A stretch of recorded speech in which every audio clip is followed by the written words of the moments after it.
Welcome to the Healthy Podcast, where we invite you to invest in your well-being and unlock the secrets of vibrant health, peak performance, and wellness. Join us, Sebastian Mirau and Johannes Kettelhout, co-founders of Australia and New Zealand's leading wellness company, as we dive deep into the science, strategies, and stories that empower you to live your healthiest, happiest life. Whether you are a CEO, high achiever, entrepreneur, elite athlete, health enthusiast, scientist, or self-improvement seeker, together we will explore the cutting edge of biohacking techniques and holistic health practices with world-class experts that optimize your mind, body, and spirit. With each episode, you will walk away with practical and actionable steps to integrate in your daily life. Are you ready? Let's elevate your well-being. So thanks for being with us, Tom. I'm so excited. We've known each other for some time, some years. Quite a few years. Yes, yeah, probably when your second one was born. How old is he now? It's 8. Yeah, there you go. Yeah, wow. And the reason why I thought it would be great to have you on the show is because whenever I get together with you, and that's quite frequently, there's always a lot of gold in it where I think like, oh, if people would know this, or if that angle would be explored a little bit more and people listen to it, they might be also interested in, what we talk about. I don't know if I can give you an introduction that would justify sort of like the breadth of knowledge that you have and experience that you have. Would you do that? Would you give a little rap about myself? Yeah. Well, I appreciate that. I hope I can live up to the the distributor of gold. So my background, out of university, I got into economics, studied economics, and then worked at the Reserve Bank of Australia as an economist. So that sort of started my professional career. But I never fitted in there, and sort of bumped from there, went to the cabaret. I started as working in a cabaret troupe, and then became the cabaret director for a while.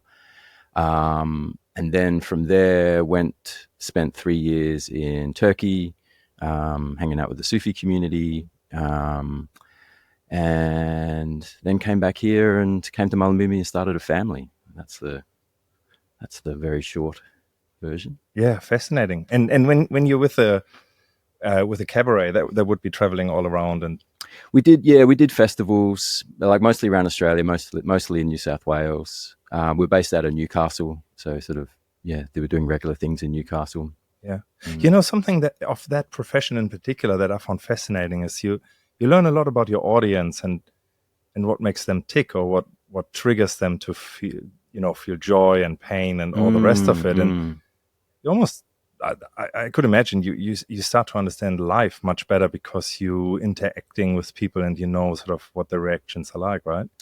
Yeah, I think it's great as a creative because there's always tendency to want to take your ideas deeper and deeper and deeper, and to keep pushing the edges and keep pulling in more themes. And I think you can get really down in your own rabbit hole with your own creative process. But having the feedback of an audience and no, they just want to laugh, and they just if there's a nice funny line and they get to laugh and helps them relax, then there's value in that. And and I think it really, that sort of immediate sort of feedback you get from the audience keeps you in, from getting too lost in your own process. Yeah. I wonder, so to me, that's like best ever if you really get instant feedback on your new joke or, your fine joke and all the rest of it. But otherwise you would fly very blind. Yeah. I mean, guess what? You're relying on record sales or something as a musical artist or something, or maybe a test audience or something like that, right?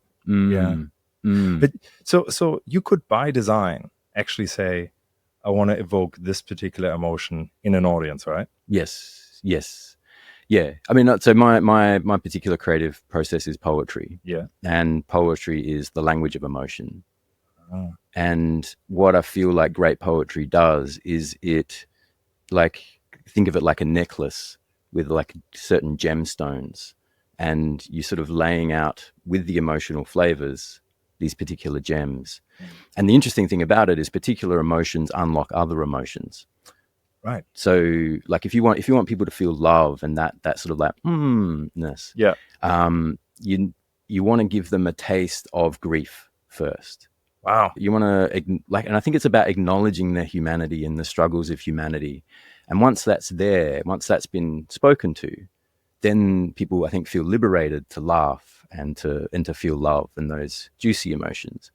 But if you don't have that, then it becomes twee and a bit cliche and a bit sappy. Mm-hmm. So you need that sort of, I think, like great poets have that delicate balance, the right recipe of the lacing just enough grief to not make it too heavy and to break people, but also to give the poem gravitas and meaning. So it's a real creative process that you can follow. Yeah, I think so. Yeah, I think it's there's a sort of an art to sort of know what, if I want to unlock this emotion, like inspiration or empowerment, what do I need to speak to first before someone can really go deep into that feeling? Right. So you're sort of unlocking the audience for your final message or hint towards or evokeness that you want to happen. Yeah. You can't go directly there. That's fascinating. So if what comes first, the story or the sort of like the structure that you will do, or can you go either way? So, or want to talk about that and then So like working with the cabaret was interesting because cabaret is very poppy and pow and people are ready to cheer and stamp and go big and they want that. They're looking for something to really make them go and shout down the rafters. And so often the piece that I'm trying to create was like, okay, how do I get a moment where everyone's just going, yeah, great, awesome, I'm like big moment. And so that's sort of like, that's the destination. And so how can I get there? And again, that kind of moment needs to come through with an acknowledgement of life's difficulties. You need to sort of speak to that and meet them there and go like, yeah, life's hard and things are tough, but like, what about this and what about that? And now this and now that and now that, and you build up the rhythms and you can get these moments of shouting and release. So when you understand that succession, then you also feel comfortable in maybe quite an uncomfortable topic like grief or anger or whatever, a sadness. Yeah. I mean, I think it's I feel like in the West, we're sort of coming to this now, and sort of like Gabor Mate's been sort of pioneering some excellent work around it. And, I think for a long time, we're sort of locked away grief and sadness and things like we don't want to look at them. And, but now I think we're sort of starting to see them as part of the weave of the human experience and an essential part of the human experience. And I feel like we're starting to get more space for it. Was there a time or a culture that embodied that much better? Well, I mean, I think it's I want to say yes. I want to say most indigenous cultures. Like, have you ever read Martin Prekel? No. Oh, he's amazing. Yeah, he's great. So he was he has amazing stories. So he grew up on a Native American reservation in New Mexico, went traveling, ended up in Guatemala, at this lake in Lake Atitlan, met a shaman who said, "You're the student I've been waiting for. You're going to study with me now." So he's like, "Okay, I've got nowhere else to be, sure." And then he lived in that village for 30, 40 years or something, and became a shaman himself and village elder. And he talks about, for them, they have the words grief and praise are the same. Wow. And grief and love are the same. Yeah. And saying like it's just a temporal shift. Like we grieve the things that we love when they're gone, and we praise the things that we love when they're here. So it's the same feeling. It's just whether they're in our life or not. And we went to Guatemala and hung out there a bit, and their ritual process, the first stage when someone's leading a ritual is tears. That they have to get to a place of tears, and they will speak from their own grief or from the grief that's around them or their own humility until they get to a place of tears, because once you've accessed tears, you're in sincerity. And then once you're in sincerity, then you're able to speak to spirit. Whenever I think about indigenous cultures, they certainly have these things that sometimes it's a rite of passage, or just, really sort of unlocking another phase of growing up. Like, it's probably often sort of the youth that would go through that process quite extensively, right? And then I think Islamic culture is really interesting as well. So if you listen to like the call to prayer, often in most Islamic locations, it's very grief laden sounding. Allahu Akbar, Allahu Akbar. And it's like, it's not in the text. The text is God is great, God is great. That's not a mournful thing, but they've, for whatever reason, and maybe this goes right back to the Prophet Muhammad, that's laden with a sort of a grief. And I think by accessing that grief, you're creating space for the love and joy in life. But by creating, I think the other thing that they do, I always think, is that once you bring grief into art, you're sort of gaining a control over it. Yeah. And your people will feel like, okay, I'm okay with this element in my life because I can work with its immensity, and I can channel it into art and into creativity and into song. I'm not afraid of its immensity. Yeah.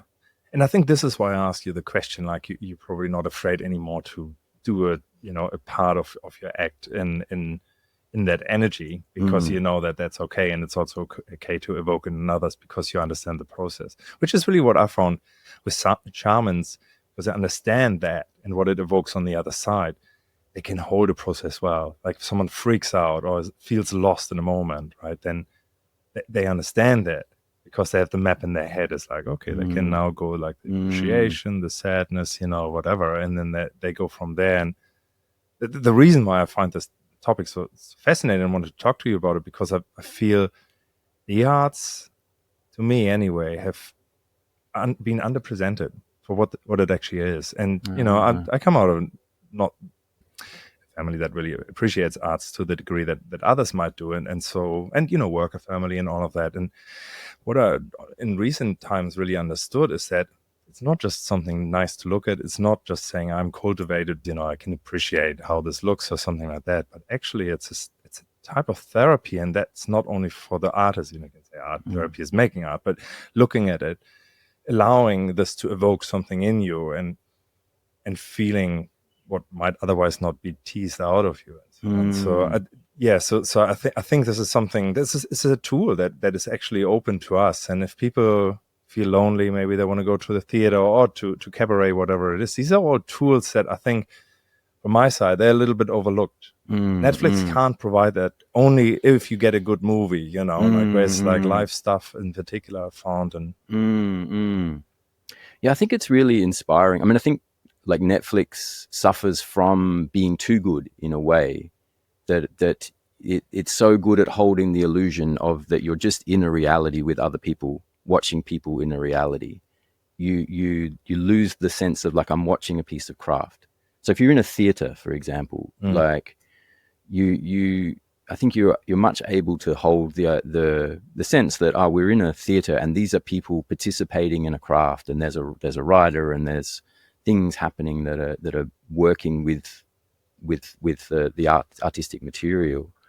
And I think Netflix can lose that. You're just lost in the story, and it's so that the techniques are so good now that you're just on that journey, and that's a very beautiful thing. But like, as you're saying, like, to see people working with the creative material, which is essentially working with emotional material.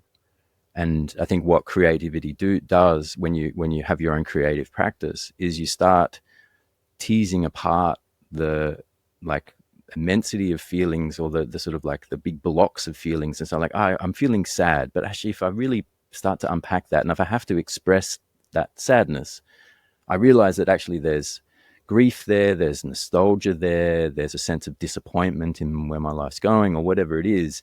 And now, rather than just saying I'm sad, like now I have there's a spectrum of emotions that I'm actually experiencing and working with, which I think helps dealing with them and integrating them into your life, but also just savoring what it is to be alive. It's like, there's so much happening in my emotional reality if I actually look at it. It's kind of exciting. Yeah, definitely. And if you go with friends to a live performance of some sort, there's often that, reflecting back afterwards, once the show's over, and that unlocks often also topics that might be taboo, or that might be just hard to talk about, and sometimes if you have two, one party might feel really at ease, they could topic and they can bring it up, and then the other one is a little bit encouraged because it's over there, and then it unlocks that. It's almost like a counseling session. Can be powerful, but can also not quite work as well as the arts can, because it's more on a playful level. It's more on your own pace, Yeah. I think it's like in a way, like I'm not a huge fan of the idea of a professional artist, or like setting up the world where there's only a certain number of people that get to give a huge amount of their life energy to art. Like I'd love for that to be available to everyone. Like that's reordering the whole economic system. But I feel like if someone is inspired to spend 20 hours a week in a creative process, that would be really awesome. And it's probably exactly what they need. And then as audience, it's not about seeing the best of someone. It's about like, someone's tapped something really raw in themselves. Let's go and witness that. In a sense, even though my preconception of an artist is that they like to be looked at and, sort of like in the limelight, but in order to actually sustain that and be able to be wanted on stage, there's a lot of empathy needed and understanding of the audience, which is beautiful, because then, you really understand also other beings and how things are perceived. I found sort of in my 20s that I got a lot of sort of tapping on the shoulders from friends and saying like, did you know what you just said, what that did to the other person? I was really open to that. Or do you understand what it does to people when you look like that, or you look away, or you move your eyes like and look somewhere completely different, whatever it might be.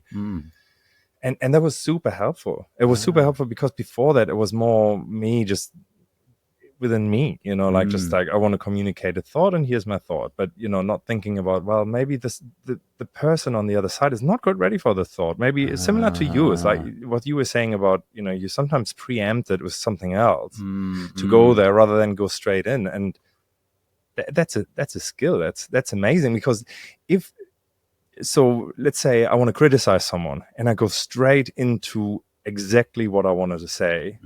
That person might not be open to it because they say, what the hell? I don't even know where this is coming from and why this is important, and so no communication that really works, and the other person can't take it on board. The person that says it can't make them understood, versus, you actually understand that the way that you have to say it is like, hey, when I saw you the other day and I sort of waved, might be just me, so you cushion it and say it might be not you, but like it felt like that to me because you didn't really wave back, or you looked and you rolled your eyes at the same time.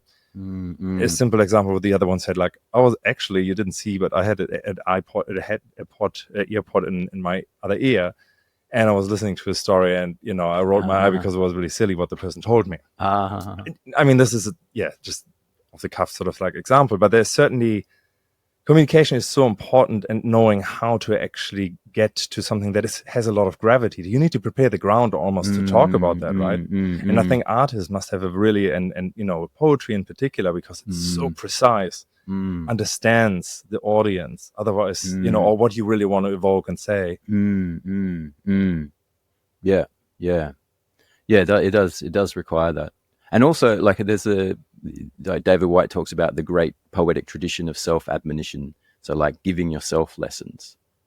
And this also, what you're describing there about that empathy that's required to be like, okay, if I just come in with a criticism, you're going to be like, and it's not going to be useful. So I need to have that empathy about like, how do I work with your emotional state and help you come to a place where you're able to receive this? That has an internal dimension as well. So that when you're working with yourself or writing, so a lot of poetry is written for the self, which is what David Whyte says. So when it says, you must go to the bridge and cross over to the other side, the you in that poem he's speaking to himself. And I think the poetry is great for capturing those things that you just want to say to yourself, or you wish someone had told you. And a lot of my practice is in that as well, like partly, and what I, there's that sweet when I've got something that I want to say to myself, and I think it's something that other people would like to hear as well. I think that's a really sweet spot for poetic content. But that works the same way. You can't just you can't just be a relentless, harsh critic on yourself. You need to be able to celebrate your victories and celebrate your effort, and that you're trying, and that you're doing really well, and that you've, you messed up this one, but you've done some great work before.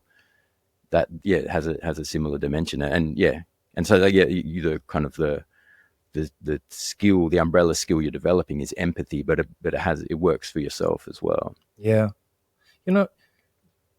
for me, memory is a funny thing, and I might tap into gold like what you're describing right there, which can be really great guidance that you like think about a poem and you keep it in your memory, and it really helps you when the situation arises where it's really applicable. And it could be as generic as "you're good enough," or your best today is not your best tomorrow. It depends on the day. Like just give your best, but it might be not the same each day. It probably won't. And what I found fascinating is, like, even though they're so profound, they do get forgotten. I have the feeling you have somehow a practice to actually retain this type of knowledge fairly well. Is that a particular way that you do that, or is it just your brain works that way? Yeah, I mean, I like to codify. I recognize that in myself. Like, I think I got to my mid-20s and I was a bit like, I'd have a big life lesson and be like, oh yeah, I really need that. Hang on, I've learned this before. Like 4 or 5 years ago, I had the same thing and I've just completely forgotten. And recognize that the human has that capacity. You can give someone the advice that's going to completely change their lives. Yes. But unless they figure out a way to integrate it and make it part of their daily experience, it's limited use. So for me, like, I'm a wordy guy, so I work a lot with affirmations. So I have about it evolves, but there's about 12 that I'm working with at the moment as a daily practice. Right. What does a practice look like? Well, so the first thing I do when I wake up is I go for a walk and just sort of get the body moving and get things loose. And then I have a little like a rosary counter, a bead. I have 9 beads on a string with a little decorative heart on it. Very nice. And that's how I count. So I do 9 repetitions of each affirmation as I'm walking. Right. Do you have an example of an affirmation? Well, it always starts with "I'm safe, I'm loved, I belong here." And I don't know if you know that, like, someone called this like the master key affirmation, because it speaks to the 3 different parts of your brain. Like the lizard brain wants to be safe. Right.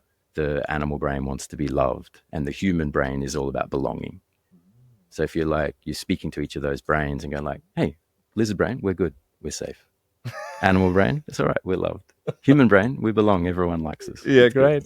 Yeah, so I find that one's a good one for like just that nervous system deregulation. That works probably just as well in a family with children or in a company with a team, right? In slightly different probably words, but overall that's probably really ensuring. Yeah. I mean, I think they're the 3 sort of anxiety points for each of those brains. And so if you speak to them and soothe them, then the person's going to feel soothed. Yeah. So that's one. Last one I added was, there are no adults. Cutting off limbs doesn't serve anyone. I follow the intelligence of my own needs. I'm allowed to be happy. I'm allowed to be nourished. There's a bit going on there. Yeah. What about the limbs? What is that against war? Yeah. So it was sort of is an idea. So like all my affirmations are quite personal, but like Gotcha. I realized like in sacrificing my own needs for others, it's a bit like chopping off a limb. And it's like it can, because it's not unexpensive. If I suppress a part of myself to make you happy or something, that's not free. That has an expense for me, and it can be as expensive as chopping off a limb if it's something really important to you that you're suppressing or that you're hiding. And so that was my affirmation, realizing that I still had, these people-pleasing tendencies, particularly in relationship, that there was parts of myself that weren't getting expressed that were actually really important to me. But the realizing that the blockage there was a sense of wanting a sense of safety, and saying like, oh, I'm not actually safe. But it's like, no, you can't cut off your limbs and buy your safety. That's the no adults part. Like, realize it's something I picked up when I was very young, and I was trying to please the adults so that I could win my safety from the adults. So that's the first part. It's like, actually, hang on, there are no adults. I'm the adult now. There is no one to buy this from. Yeah. But even if there was, cutting off my limbs doesn't help anyone. It doesn't make us safer. And rather than thinking, how should I help others? How do I please others in order to win my safety? I can just follow the intelligence of my own needs. I'm allowed to do that. That's actually kind of a nice way to live. But that's something that I realized that I wasn't doing. And so, like, just repeating that to myself, I start to be like, oh yeah, that's okay. I'm allowed to follow the intelligence of my own needs. That's really powerful. And so when you find another one, are you adding a beat, or are you kicking another one out, or more relevant one for at the time? At the moment I have 2 sets. Depending on the day, I'll work with a different set. That's so inspiring. I guess when I think about religion, whoever created religion, the individual one, probably would have loved and tries to instill that in people too, for probably, like, really noble reasons, right? Like making sure that people sort of feel all of what you said, or feel guided, and yeah. When I was in Turkey, someone described, I think my teacher described prayer as a tuning of the instrument. So the reason that we go to prayer regularly and often is to tune the instrument. So just as you're not going to pick up a guitar and just start playing and making jangly music, you don't want to just pick up a human and start interacting in the world, because you're going to be all jangly. So you want to tune that instrument and align yourself, however that means. And I think it's about, in the Islamic tradition, it's remembering you're a spiritual being in relationship to spirit. That's the primary, point of existence. You're coming into humility, coming into reverence, and you're anchoring these flavors, these emotional flavors, and they become your reality the more you anchor them. So you sort of curate your personality? I think that you could say it that way. I mean, I think it's that it's definitely an act of autonomy and self-definition. And because I think the human mind, that great saying, it's a wonderful tool and a terrible master. You don't want to let it just generate its own thoughts without any curation. You want to go okay, I want to. I'm happier and I enjoy life more when I'm in reverence, when I feel humble, when I'm grateful for the things around me. So how do I make sure that those are the anchoring emotional experiences of my day? Yeah. And I would probably argue that Western world most recently, and I'm sure there were phases before that in humanity where it's quite random. It's whoever sort of, talking about Netflix, right? Like whatever is the flavor of the day. If the heroes right now, like for the Marvel stuff is huge and so on. And so people probably pick up on that and want to be like that because it's in front of them. It's a bit unreflected, really. And, it's just whatever happens. And I'm sure if you study film going back to the, all the way back started, that there will be flavors that have something to do with maybe what the zeitgeist at this point holds. And like, I found it interesting, like whatever, like if there's a big event happening, like, I don't know, pandemic is too early to show, but there were certainly events like the wars. The wars, the echo of that event in the arts and in the movies and so on was pretty big, and from many different facets, like people coming back after the war, or danger of new war and all the rest of it. And that's all very well, but for the people that consume content just as it is on the back end day, there were not many channels, so you just did whatever. And will probably take away that personal need, so if there are hard times, I'm sure like some people really yearn the sweetness of life, and then or maybe that is what then the industry sort of like attached to, but it's certainly like a mass approach versus what you're just describing with your beats, which is really like what is my need right now, or what would strengthen me, and you choose that really deliberately, which I think is the better way. Yeah, I think so. I mean, I think you probably find this in your line of work, but I feel like the people who feel that they have autonomy over their life and feel like they can control it, like, and completely down to the level of mindset and belief systems, is still very rare. Is still a small percentage of the population. Yeah, right. You know, like, that'd be my thought. Yeah, see, this is a reflection that I don't have. I found it really hard to put myself in other shoes. Probably this is why I'm so fascinated when we talk about the audience. It's like, you know, I know who I am. And so, you know, unfortunately, that's probably most of my worldview. And so I think, yeah, most people are probably like me. Yeah, so when people say you're not, it's like, well, I don't know. How do I know? Right. And maybe this is human. I don't know. But you seem to be much more reflected on that topic for sure. Yeah, maybe. I mean, I remember when I quit the bank to join the cabaret troupe, and it was like a terrible, like, financially, it just made no sense at all. And everyone was just like, and I did it, and then there were like, I reckon, and it just struck me because it was like a dozen people at separate times came up and were just like, oh, I wish I could do what you were doing. I wish I had something. I wish I could. And I was like, I've got no idea what I'm doing. I just know that I don't like this. And I can choose my reality. Like, if something's not working, I can shift it. And I've always had that idea that everything's up for negotiation. Everything in life is nothing is given. You know, there's forces are very hard to shift, but you don't have to accept anything. But yeah, I think that's actually quite a modern mind state that sort of emerged, which for thousands of years people didn't have. You were born a peasant and you're just like, okay, well, this is it, and this is just what you do. Yeah. But yeah, I think, yeah. And how much of that comes in, and that what you consume influences yourself and your mind. And I think there's a humility thing, and I think it's why why so many spiritual traditions anchor in humility, is that you realize that you're just a hot mess of appetites and instincts and confused ideas and contradictory beliefs.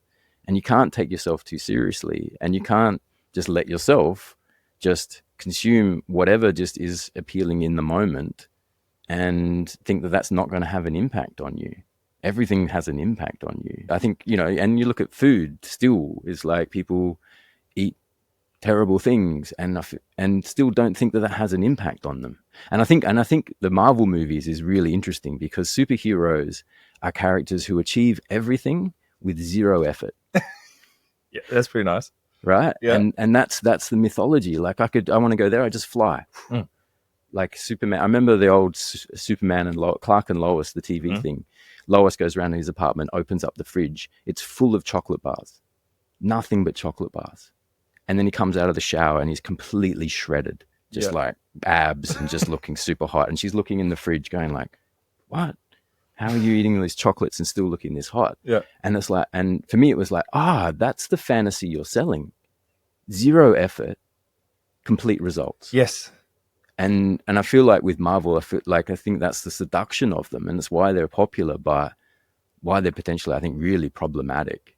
When you talk to people who work with people under 30 in particular, I found there's certainly that expectation, which comes from somewhere, right? And it's, well, being a parent, like I see when you're a parent, ideally you just want to make it effortless for your kids, not painful. Anything you want for you, anytime. But the reality is that life requires, I believe, like to become a sort of like a human that is quite resilient and that is resourceful. You can't just give, because then it's just a receiving, consuming personality that you create, and it has a good intent, all very well, but the reality is, like, if the parents would know what it takes to create a resilient child, they probably would think a good intent is to make it also hard at times and tough. Yeah. To teach them. Yeah, well, I mean, we think about that with our kids. Like, how do we cultivate that willingness to put in the long effort? Yeah. I heard recently something where someone says, passion gets you only so far, but discipline is how you keep going. And I think it's a play, you know. Sometimes, I mean, not everything is fun, or at least it doesn't look like fun. But like, I've done quite a bit of physical labor starting really, really young, sort of like my newspaper run, and then I would help like removal companies, and eventually like building and chopping wood, whatever. And there's a point where that switches, you know, where there's like, I can't stand this, and I'm here again Saturday morning doing this, you know. And but then I look within myself as like, how can I have a pleasant experience here, you know? And once you've conquered that and you actually finish that work, that feels really good. And I think that's more an old school thing that some people still have. But when we find like new team members, that's one of the qualities we look out for, because life is just not always pleasant, and it's up to you what attitude you to have towards it. You know, like a person that only eats rice and would like a little bit more diversity would be happy with a little bit more, and that little bit more for other people in you know, wealthier countries, let's say, where you have more variety, would be not enough, and then it's something else. So it's so variable that I almost wonder, I mean, there's no true north, you know, like it's different for every person. And at the end of the day, what I'm really thinking is like, how can I have a happy life, and how can humans have a happy life? And it's, that topic is a big one, because people can be really appreciative, thinking about my gran being like almost at death's bed, and her words were, there's so many people that have it that are in so much more pain than I am. Wow, and that puts her into the point, like, you know, therefore she was in gratitude, which I believe is one of the most powerful feelings you can have. And if you can evoke that consistently, then I think you can push through many things, and you get a lot of rewards for that at the same time, and self-worth and so on. I think it's the big paradigm shift that we're trying to make now. Is how do we motivate ourselves without going to fear and punishment? Yep. So like, I think about this with the kids, and I think about with me at school. Like I did very well at school, but I was punishment driven. I was afraid of getting bad marks, because for the reflection that would have, and I would actually then kind of catastrophize that for myself and be like, oh, it's going to be terrible if you don't get an A on this test. Yeah. Like, you really need to study. And then I'll be like, oh, okay, I really need to study. I've got to focus, you know. And so like the whip was out, and I'm whipping myself, and you need to do this. And you look at the school system through the 1800s, 1900s, it's very whip driven. It's very fear, do this, and you'll do well. And I mean, there's not that there's not value in that, because that does teach you that process. It's like, oh, I stuck this out, I pushed through, and I got some good results, and that felt good, and I achieved the thing, and I've learned that hard work is a good thing. Yeah. So there is value in it. Yeah. Where I feel like what we've got to learn now is how to get to that stage where we do the long yards, achieve the thing, but we've been motivated by our joy along the way, and we've been motivated by feeling good, and it feels good to get up early and put in the extra hours. Yeah. And that was like a thing about this with the kids, like, and I see it with the school, like they're really wrestling with behavioral issues, and there's some parents, you know, come back to the old paradigm. It's like, well, you know, they should be punished. You gotta maintain order, and it's like, yeah, that does get you there, but I feel like we're trying to find this other way where it's like, how do we have fun, and we're motivated by joy to get there? Yeah, is that possible? You know, Rumi has this story, right? So Rumi, the Sufi poet, has this story about there's a couple, a wealthy man and a wealthy woman, and then they have this very attractive maidservant. And the woman's aware that the husband is attracted to the maidservant, so she makes sure that they're never alone in the same room. Anyway, the woman and the maidservant go to the bathhouse, and then once they're there, the woman realizes that she's forgot her comb or something, so she sends the maidservant back to the house. And the maidservant's very excited, because now she finally gets to be alone with the guy. So she's running, and she's running with joy and moving with joy. The woman realizes what she's done and runs after her, but with fear. And he's saying, like, to look at them from the outside, they're doing exactly the same thing. They're running to the exact same destination, but there's two very different motivations at work. And you, as much as possible, we need to find that first way of running, that running with joy and running with like, yeah, this is what I want and I'm excited for this. And find that, I think, and the discipline there is like, how do I work with myself in a loving way? Your mindset, huh? Mindset. Yeah. But how do I know myself well enough that, like, what is going to motivate me? What is a joyful motivation for me? Yeah. What's going to be inspiring? Yeah. And, you know, if I've spoken to a lot of healers and, you know, just practitioners in that space. And there's certainly that mind over matter is a big one. And self-affirmations that I hear is like, you're not good enough, that type of thing. Whereas if you think about, I've not heard someone saying like, you're amazing, you nail it.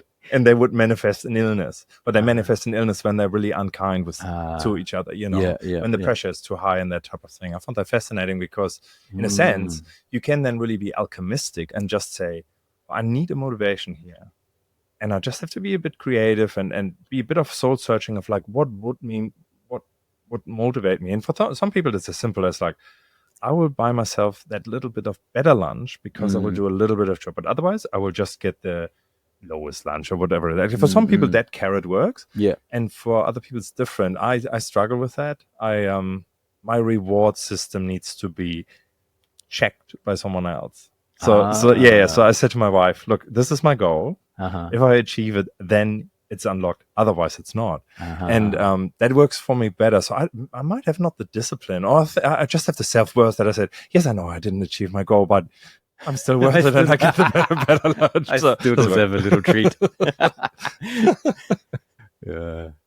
But yeah, it's something that is coming, because I think hardship of life, let's hope it continue, the progress of humanity continues as it does at the moment. When you think about material needs, we are getting better. Like the basic needs in more and more met, you know, compared to 150 years ago or something. If you read like Peter Diamandis' books, Abundance or something like that, the statistics are on our side that it's getting better. So hardship can't be the driver, although that's the crazy thing. If you look at entrepreneurs and you know, like even my own story, like I didn't have much and I didn't have any prospect of even leaving my town. Right. You know, and that created a drive that is much stronger, because I know where I'm coming from, and I know the history of my family over the last 100 years was also not stellar. Whereas if you have everything, that's, you know, you really need to tap into great motivation. You know, and I talked to someone who created, I think, a third of the solar production in China, and I asked him on a conference call, what motivates you? Like, what's your why? Why do you do this? Because he owns a whole city. Like, it doesn't really matter to him anymore. And he said, women and female children who cook with open flame and gas and all of that have a high risk of really being burned. And I've seen this. I've seen this many times. And here's the statistic, and it was quite high, of burned children, because it's not safe to cook on open flame. But this is what happens still a lot in China, and of course in other countries as well. And so it was, and when he spoke about this, he evoked that feeling in me, and so it was still very alive in him. And that's his driver for being so successful and so passionate about changing to solar, which is a safer source of you know, cooking and you know, doing things. And so I wonder, like, you know, like, does it always have to be something negative? In his sense, it certainly has. And I know many entrepreneurs that would use that as a driver and feel really deeply about it, really concerned. It makes me always feel like it's a bit of a great work statement. Have you ever worked with a great work statement? It's sort of like the idea of tapping into the idea, like, we're here as vehicles for a soul to be expressed.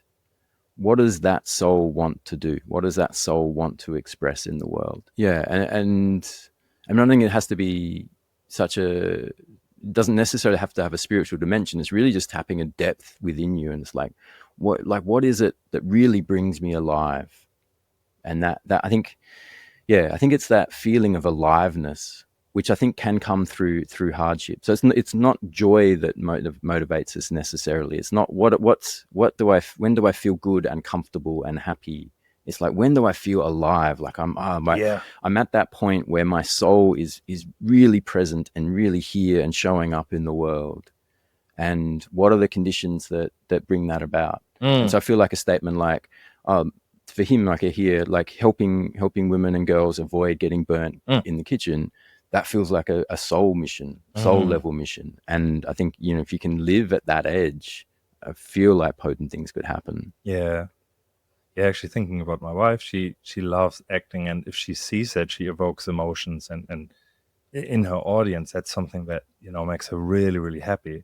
For me, it's if I see change. Like I love bringing change about, and in an environment where there is lots of change, I feel so at home. Almost chaos, which I have to be careful of. But you know, like great, you know, we're changing this all, and I can see the progress. Yeah. Randomly talked to a great horoscope sort of, what do you call these people that read your horoscope? Astrologer? Yeah. A master astrologer as a minimum she was, or still is.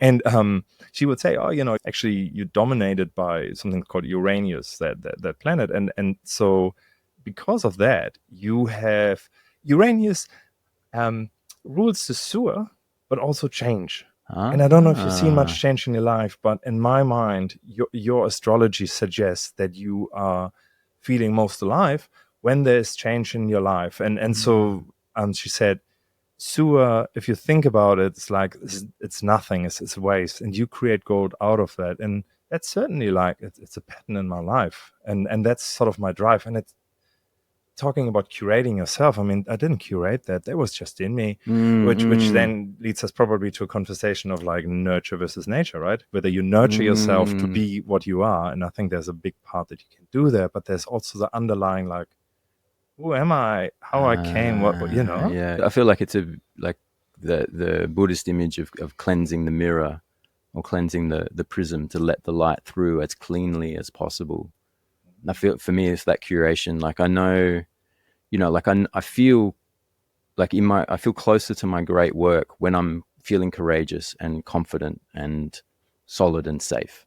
When I'm fearful and I'm anxious and I'm not feeling grounded, then I'm away from my great work. I'm more motivated. I'm not motivated about how do I bring my soul into experiences? How do I keep myself safe and look after my material needs and things?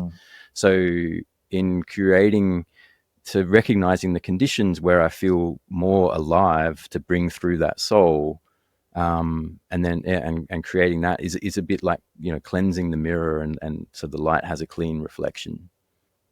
So are you a product of your environment and upbringing, or do you think there's a core that you have discovered that actually has nothing to do with that, and it is just that?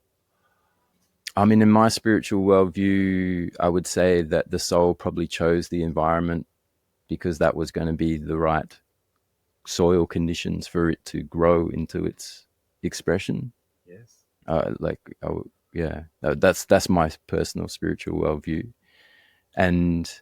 But then I think it is still like the same way the plant works with the soil and draws what it needs and expels what it doesn't. I still think we still have agency there. Like, okay, this is the life that I've been born into. This is what's happening. This is what serves me. This is what doesn't serve me. And working with them. That's how I kind of think about it. So when you think about the soul, do you think like the overall or best achievement in a lifetime would be always that it was a really happy soul? I wouldn't say so. Yeah, I don't know that in my kind of cosmology, I feel like a soul could come through wanting to wreak destruction and destroy things, or to come through to really know grief. Like I could imagine. Like I look at it like a Nick Cave or a Henry Rollins as characters who carry their grief so beautifully now, but like almost like like I wonder if, you know, their soul was really here to know that depth, and that's the service that they offer us, is to know that depth and to share that depth with us. Yeah. So like I don't know, like I mean, happy, it depends on, you know, right, joyous, I don't know. Yeah, like they might be, you know, I think they're like Nick Cave is probably very fulfilled as a being and very, you know, but like is that the same as happy? Like it's a form of happiness. Yeah. Yeah. Certainly have talked to parents that said it's always been like that. Nothing has prepared us for that. I can't see any correlation between their upbringing and the personality that they have portrayed as soon as they started to talk. Yeah. I think having multiple kids really primes you for that. Hey, Holy cow, they yes. just come out so different. You think like, wow, this was a year, 2 years apart, and Yeah. they're completely different characters.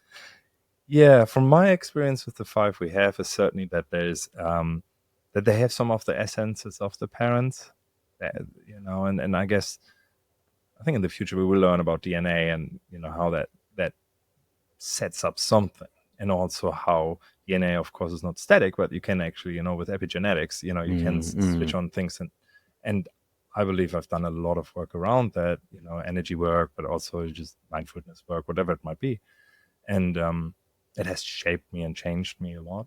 So there's certainly a lot of freedom in being who you want to be, to a degree.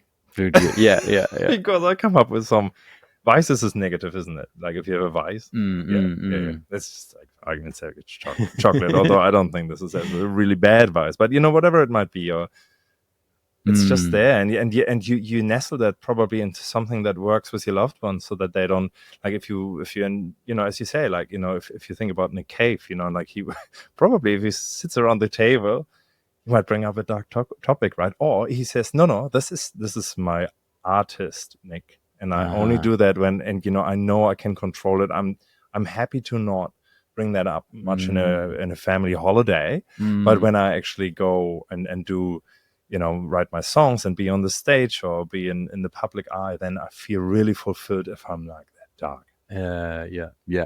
Yeah, possibly. Which is a way of managing your personality. Yeah.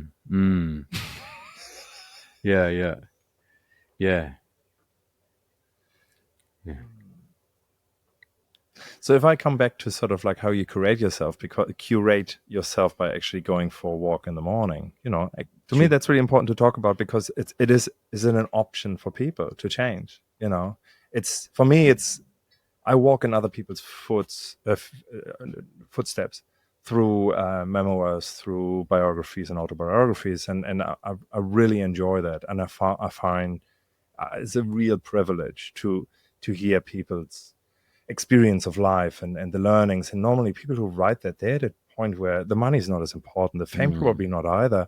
So what I try to do is like really pass on their life lessons, and I found that so powerful. And so I'm thinking, well, you know, I'm just in my 40s right now, so I have still a lot of life to live, taking those lessons that these guys accumulated over a whole lifetime and implementing them now.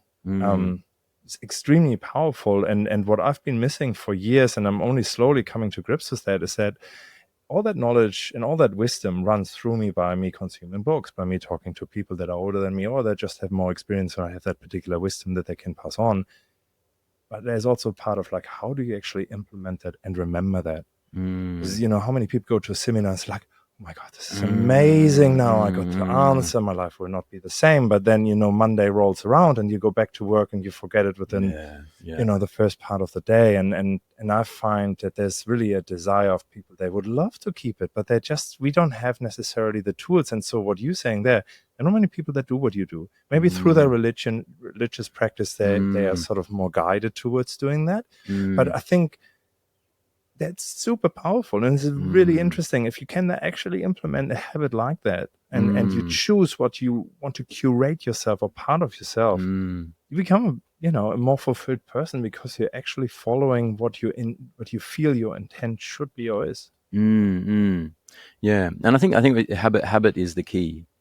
Like I feel like, so like my process is like, once I've sort of either journaling or just have that realization out and about, and like, oh, okay, I need to work on this, or that's a lesson that I want to integrate. Once I've got that, then it's about, okay, what is the affirmation, or what is the practice that I need to help to that reminder, create that constant reminder, and then how do I build that into a habit? So it's not I don't have to consciously be like, okay, like, I've got to remember this lesson, or I've got to do this practice. It's like, okay, it's this time. It's first thing in the morning. Great. This. We're just automatically into it. But I think, you've probably well across this, but like without habits, living is hard. Living intentionally is hard, I think. Yeah.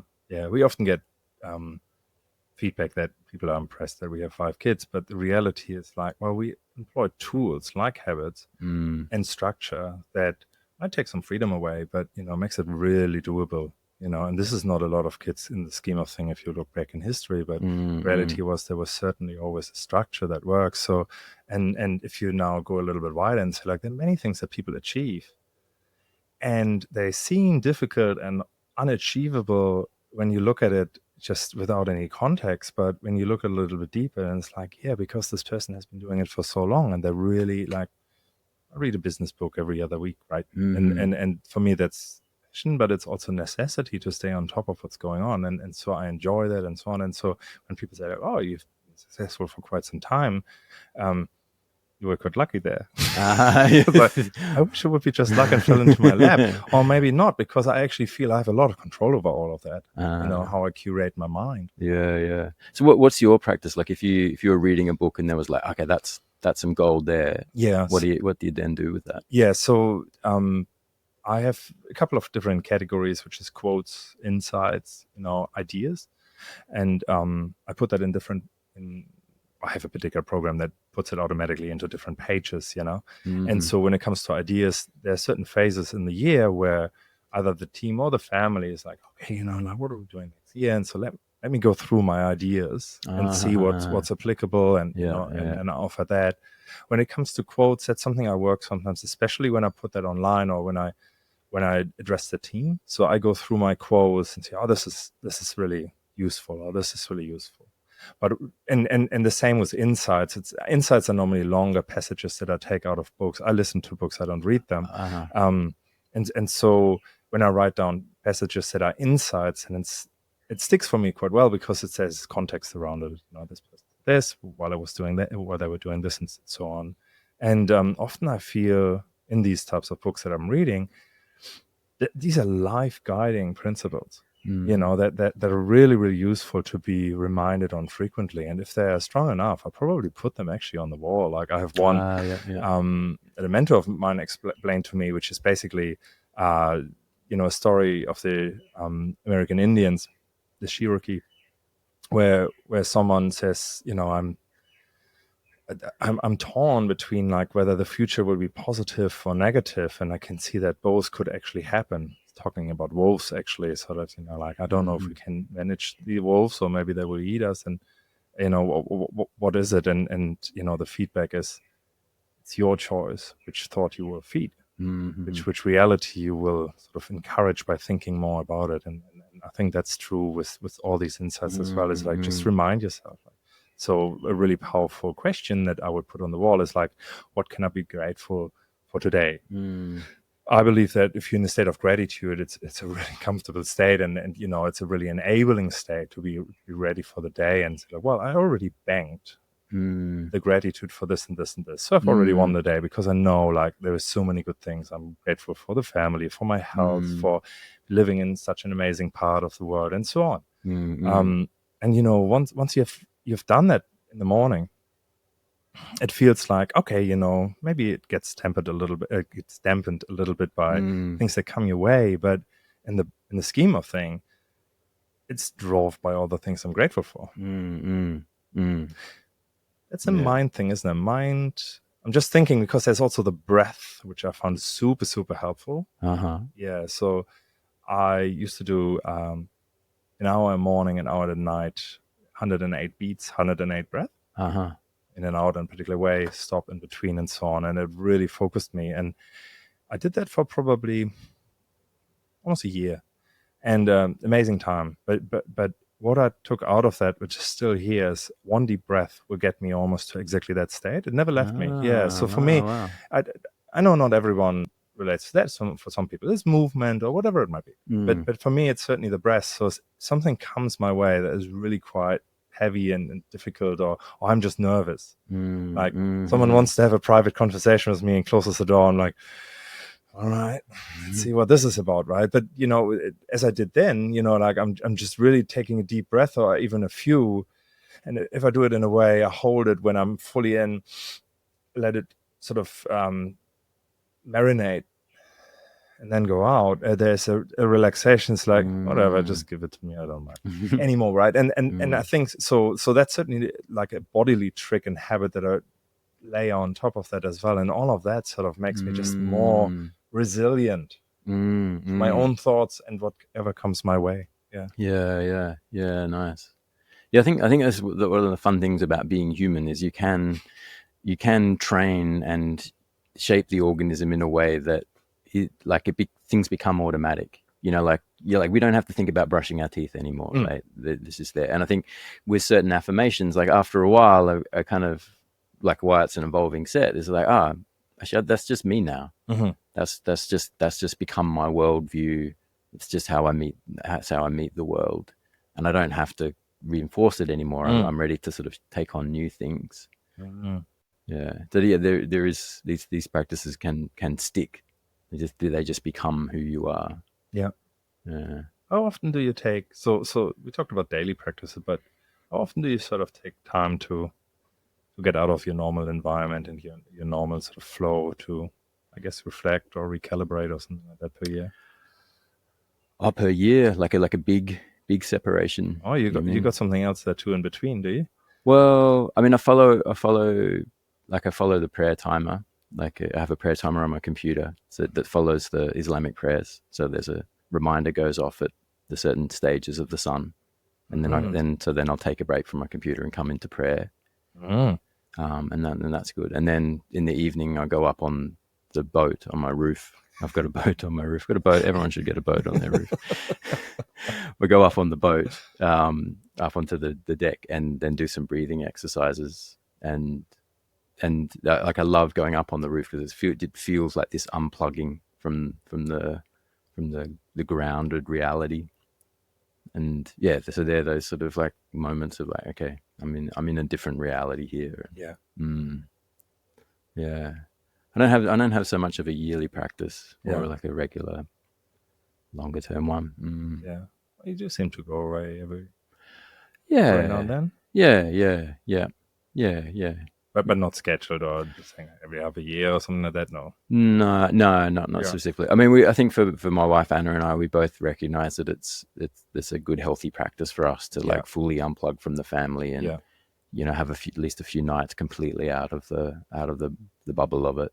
Yeah, nice. Yeah, so we kind of make that happen kind of regularly. Yeah, very cool. Yeah. Something that is really powerful for me is just like goal setting on the solstice. Yeah, winter and summer solstice. I've been doing this for 15 years. Oh wow. Yeah, wow. And I believe it's super powerful. And I listened to someone called Greg Braden. He wrote a lot about 21st of December 2012, but many other things as well. He goes into ancient all sorts. Really, like he has a lot of books written. He's amazing. But one thing he says, like his studies found, and he goes all the way back to beyond Egypt and so on, said these points in time are powerful. They're so powerful that you can use the analogy like you are at the bus stop and then the bus comes, but you decide to do it either before and you keep, you might as well walk or you're late to the bus stop and then you have to walk as well, rather than doing it on that point of time, because it does certain things to our space reality, right? I certainly can.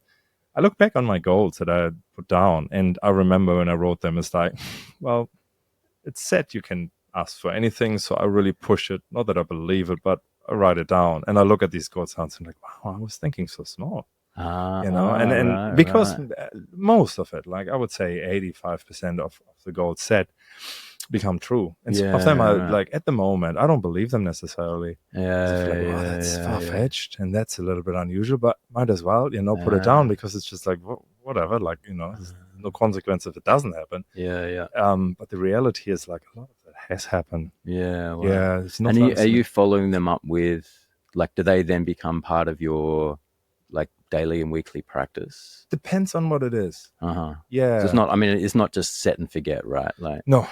I mean, some might, but there's more to it. So if we would, for example, and I normally do that together with my wife, they actually we have goals for each other.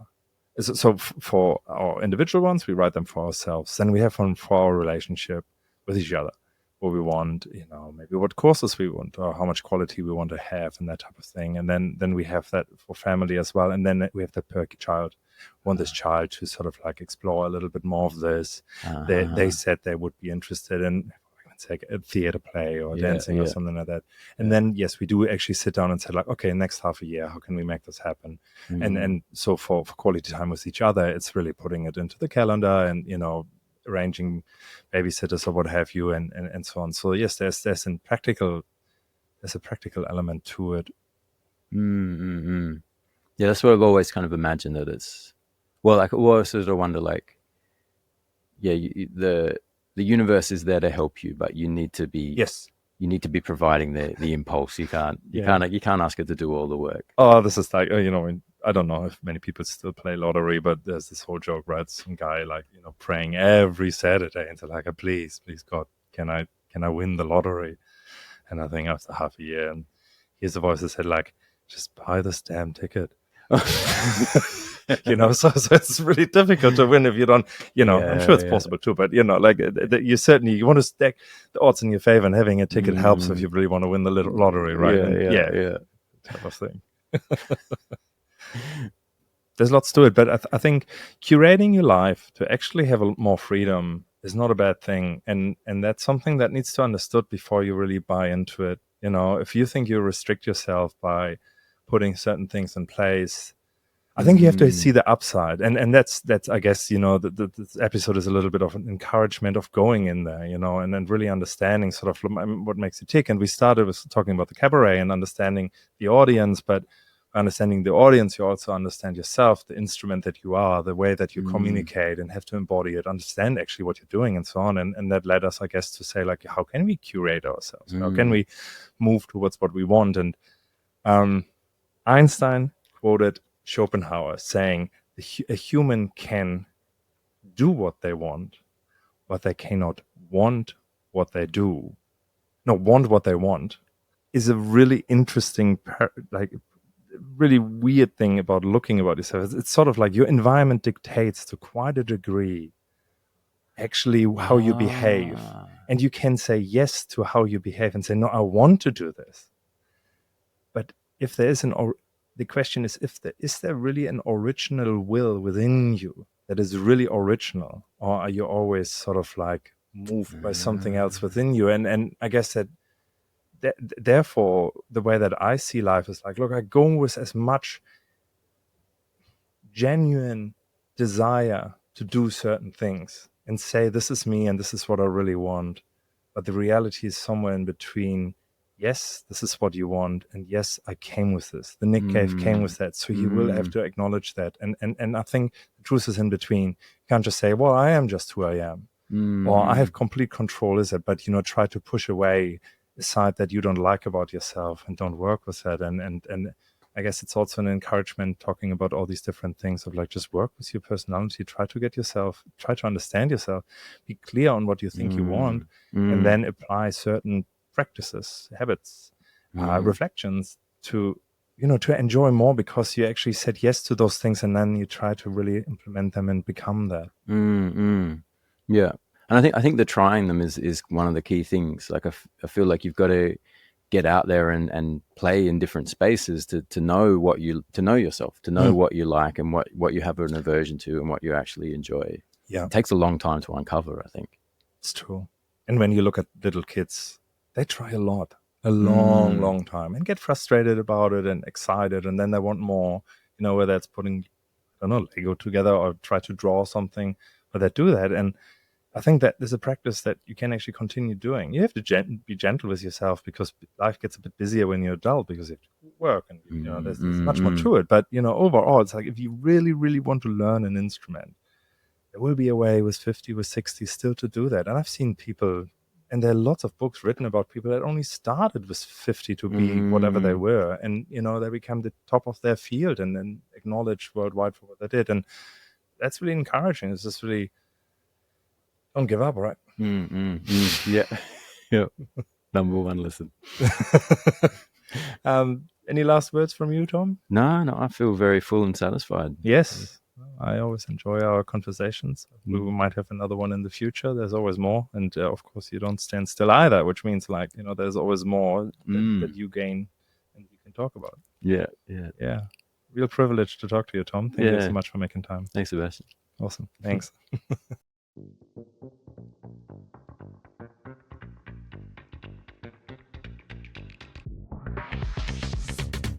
We hope you got a lot out of today's inspiring conversation. Please share this episode with someone you know needs to hear it. Whether they are a seasoned health expert or just beginning their wellness journey, these stories of remarkable transformation, success, and valuable insights will certainly help empower more people.